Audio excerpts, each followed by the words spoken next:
एक समय की बात है। एक छोटे से गांव में एक बहुत चालाक ठग रहता था। उसका नाम था भोला राम। वह बाहर से देखने में सीधा साधा लगता था, लेकिन असल में वह बहुत बड़ा धोखेबाज था। वह भोले भाले लोगों को अपनी बातों में फंसाकर उससे पैसा ऐंठ लिया करता था। गांव के लोग उससे डरते भी थे और नफरत भी करते थे, लेकिन उसकी चालाकी के आगे कोई टिक नहीं पाता था। भोले राम की एक बेटी थी, राधा। राधा बहुत सुंदर थी, लेकिन उससे भी ज़्यादा वह तेज दिमाग और समझदार थी। बचपन से ही वह अपने पिता के सारे काम देखती आई थी। उसने ठगी के सारे तरीके सीख लिए थे, लेकिन उसके मन में हमेशा एक सवाल रहता था, क्या चालाकी का इस्तेमाल हमेशा बुराई के लिए ही करना चाहिए? राधा बचपन से ही दूसरों से अलग थी। जहाँ उसका पिता लोगों को बेवकूफ़ बनाता था, वहीं राधा हर चीज़ को गहराई से समझती थी। एक दिन उसने अपने पिता से पूछा, पिताजी, आप लोगों को धोखा क्यों देते हैं? भोला राम हंसते हुए बोला, बेटी, इस दुनिया में वही जीतता है जो दूसरों को हरा सके। सिधाई से कोई कुछ नहीं पा सकता है। राधा चुप हो गई, लेकिन उसके दिल में यह बात बैठ गई। एक दिन गांव में एक अमीर व्यापारी आया। उसके पास बहुत सारा सोना और पैसा था। भोला राम की नज़र उस पर पड़ गई।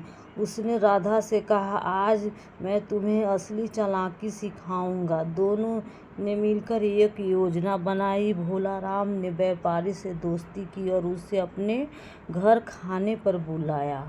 रात को जब व्यापारी सो गया तो भोला राम ने उसका सारा सामान चुरा लिया, लेकिन राधा यह सब देखकर खुश नहीं थी।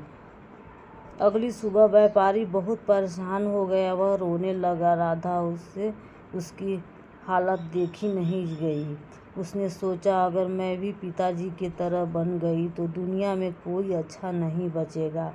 राधा ने एक योजना बनाई। वह व्यापारी के पास गई और बोली, मुझे पता है आपका सामान किसने लिया है, लेकिन आप वादा करें कि आप किसी को नुकसान नहीं पहुंचाएंगे। व्यापारी ने तुरंत हाँ कर दिया। राधा ने चालाकी से अपने पिता से वह सामान वापस ले लिया और व्यापारी को लौटा दिया।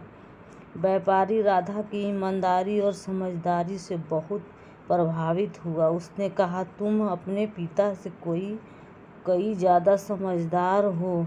अगर तुम चाहो तो मैं तुम्हें अपने साथ शहर ले जा सकता हूँ, जहाँ तुम अपनी ज़िंदगी बेहतर बना सकती हो। राधा ने यह बात अपने पिता को बताई। पिता और बेटी में टकराव हो गया। भोला राम यह बात बिल्कुल पसंद नहीं आया। वह गुस्सा में बोला, तुम मेरी बेटी हो और तुम्हें मेरी तरह ही बनना होगा। राधा ने शांत स्वर में कहा, पिताजी, मैं चालाक बनना चाहती हूँ, लेकिन गलत नहीं।